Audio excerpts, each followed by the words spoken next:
ദൈവത്തെയും ദൈവത്തിൻ്റെ വചനത്തെയും സ്നേഹിക്കുന്ന എല്ലാവർക്കും ഈ ശാന്തമായ പ്രഭാതത്തിൽ വന്ദനം ചൊല്ലുന്നു. പ്രതിസന്ധികൾ ഏറിക്കൊണ്ടിരിക്കുന്ന പ്രശ്ന കലുഷിതമായ ഒരു ലോകത്തിലാണ് നാം എല്ലാവരും ജീവിക്കുന്നത്. എനിക്ക് ദൈവത്തെ വേണ്ട എന്ന് പറയുവാൻ ഈ ലോകത്തിൽ ആർക്കും സാധ്യമല്ല. പല സന്ദർഭങ്ങളിലും നാം നിസ്സഹായരായി തീരുന്ന സാഹചര്യങ്ങൾ കടന്നു വരുന്നു. നമ്മുടെ പരിമിതികൾ നാം മനസ്സിലാക്കുന്നത് അപ്പോഴാണ്. പണം കൊണ്ടും ബന്ധുബലം കൊണ്ടും സ്വാധീനം കൊണ്ടും ഒന്നും ചെയ്യുവാൻ പറ്റാത്ത ചില പ്രത്യേക അവസ്ഥകളിൽ നാം എത്തിച്ചേരുമ്പോൾ ദൈവം സഹായിച്ചിരുന്നു എങ്കിൽ എന്ന് ഓർത്തു പോകുന്നവരാണ് എല്ലാ പ്രിയപ്പെട്ടവരും. ആപത്തിൽ മാത്രമല്ല നാം ദൈവത്തിൽ ആശ്രയിക്കേണ്ടതും ദൈവത്തെ അന്വേഷിക്കേണ്ടതും. നമ്മുടെ യൗവനകാലത്ത് തന്നെ നാം ദൈവത്തെ അന്വേഷിക്കണം. നല്ല ആരോഗ്യവും ഓർമ്മശക്തിയും കഴിവും പ്രാപ്തിയും നമുക്കുള്ളപ്പോൾ നാം ദൈവത്തിന് വേണ്ടി ജീവിക്കുകയും ദൈവത്തിന് വേണ്ടി പ്രയോജനപ്പെടുകയും ചെയ്യേണ്ടതാണ്. അതിന് നമ്മെ പ്രേരിപ്പിക്കുന്നത് ദൈവത്തിൻ്റെ തിരുവെഴുത്തുകളാണ്. ദൈവവചനം ദിനംതോറും വായിക്കുകയും ധ്യാനിക്കുകയും ചെയ്യുന്നവർക്ക് അതിൽ നിന്ന് തീർച്ചയായിട്ടും പ്രചോദനം പരിശുദ്ധാത്മാവ് കൊടുക്കും, ഉത്സാഹം നൽകും. ദൈവത്തിൻ്റെ വചനത്താൽ ഉത്സാഹിക്കപ്പെട്ടവരായി പ്രചോദിപ്പിക്കപ്പെട്ടവരായി നാം ആത്മീയ പ്രവർത്തനങ്ങളിൽ ശുഷ്കാന്തിയുള്ളവരായി തീരും എന്നുള്ളതാണ് വചന വായനയുടെയും വചനധ്യാനത്തിൻ്റെയും പ്രധാനപ്പെട്ട ഫലം എന്ന് പറയുന്നത്. ആവർത്തന പുസ്തകം 32-ാം അധ്യായം 11-ാമത്തെ വചനത്തിൽ കഴുകൻ തൻ്റെ കൂട് അനക്കി കുഞ്ഞുങ്ങൾക്ക് മീതെ പറക്കും പോലെ താൻ ചിറക് വിരിച്ച് അവനെ എടുത്ത് തൻ്റെ ചിറകിന്മേൽ അവനെ വഹിച്ചു. ഇത് മോശയുടെ ഒരു പാട്ടാണ്. ഇസ്രായേൽ മക്കളെ അത് പാടി കേൾപ്പിക്കുകയാണ്. മിസ്രയീം എന്ന അടിമ വീട്ടിൽ നിന്ന് കനാൻ എന്ന പാലും തേനും ഒഴുകുന്ന വാഗ്ദത്ത ദേശത്തേക്ക് ദൈവത്താൽ നിയോഗിതനായി ദൈവജനത്തെ അല്ലെങ്കിൽ ഇസ്രായേൽ മക്കളെ നയിക്കുവാൻ ദൈവത്താൽ തിരഞ്ഞെടുക്കപ്പെട്ട മനുഷ്യനാണ് മോശ. മോശ ജനത്തെ നടത്തിക്കൊണ്ട് വന്ന വിധങ്ങൾ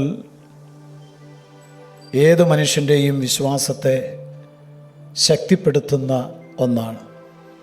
ചെങ്കടൽ വിഭാഗിക്കപ്പെടുന്നതും അനർത്ഥങ്ങളിൽ നിന്ന് ദൈവരെ വിടുവിക്കുന്നതും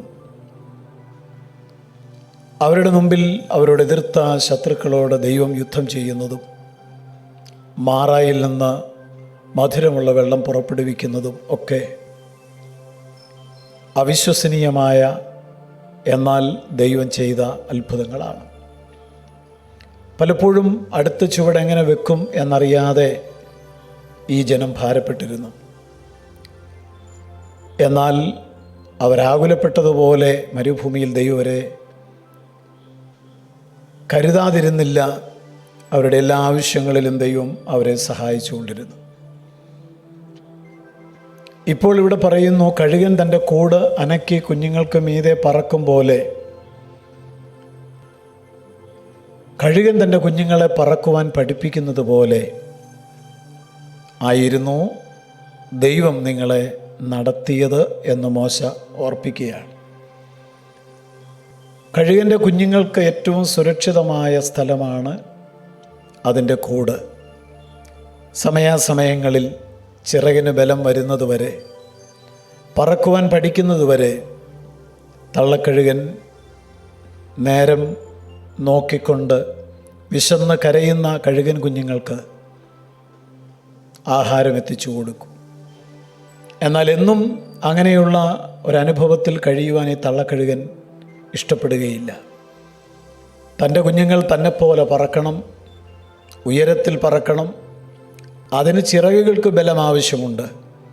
ആ ബലം ചിറകുകൾക്ക് ലഭിക്കണമെങ്കിൽ കംഫോർട്ട് സോണിൽ നിന്ന്, സുരക്ഷിതമായ ഈ കൂട്ടിൽ നിന്ന് അത് പുറത്ത് വരേണ്ടത് ആവശ്യമാണ്. സ്വാഭാവികമായ നിലയിൽ ഈ കഴുകൻ കുഞ്ഞുങ്ങൾ ഒരിക്കലും അതിൻ്റെ കൂടിൽ നിന്ന് തനിയെ പുറത്തു വരികയില്ല. മനസ്സോടെ അല്ലെങ്കിലും തള്ളക്കഴുകൻ ചെയ്യുന്ന ഒരു കാര്യം, ഈ കുഞ്ഞുങ്ങളെ ആ കൂട്ടിൽ നിന്ന് കൂട് അനക്കിക്കൊണ്ട് തള്ളി താഴോട്ട് ഇടുന്ന കാര്യമാണ് ഇവിടെ പറഞ്ഞിരിക്കുന്നത്. ആദ്യം പരിഭ്രമിക്കും, ഭയപ്പെടും. ഈ കുഞ്ഞുങ്ങൾ ചിറക് ഉണ്ടെങ്കിലും പറക്കുവാൻ ഇതുവരെ അതുങ്ങൾ പഠിച്ചിട്ടില്ലാത്തതുകൊണ്ട് ആശങ്കകളോടെ ആ ചിറകുകൾ വിടർത്തി പറക്കുവാൻ തുടങ്ങും.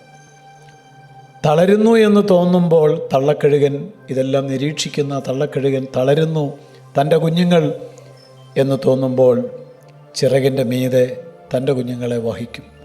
അത് പല ആവർത്തി, പല ദിവസങ്ങൾ ഈ പ്രക്രിയ തുടർന്നുകൊണ്ടിരിക്കും.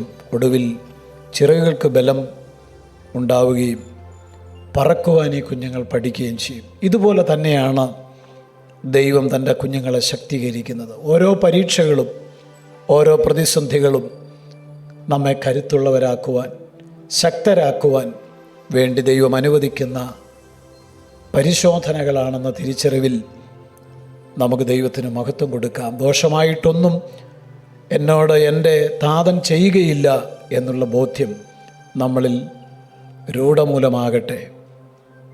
അവസാനം വരെയും വിശ്വസ്തയോടെ കർത്താവിനെ നമുക്ക് സേവിക്കാം, സ്നേഹിക്കാം. സ്വർഗ്ഗസ്ഥ പിതാവേ, ഞങ്ങളെല്ലാവരെയും അവിടുത്തെ വചനത്തിന് മുമ്പിൽ സമർപ്പിക്കുകയാണ്. വചനം കേൾക്കുന്ന ആരെങ്കിലും അധൈര്യപ്പെട്ടവരുണ്ടെങ്കിൽ അവർ ധൈര്യപ്പെടട്ടെ. ക്രിസ്തുവിൽ അവർ ആശ്രയിക്കട്ടെ, സന്തോഷിക്കട്ടെ. ക്രിസ്തു യേശുവിൻ്റെ നാമത്തിൽ അപേക്ഷിക്കുമ്പോൾ കേൾക്കണം പിതാവേ, ആമേൻ. തേനിലും മധുരമാ, തേനിലും മധുരമാ യേശു ക്രിസ്തു മാധുര്യവാ,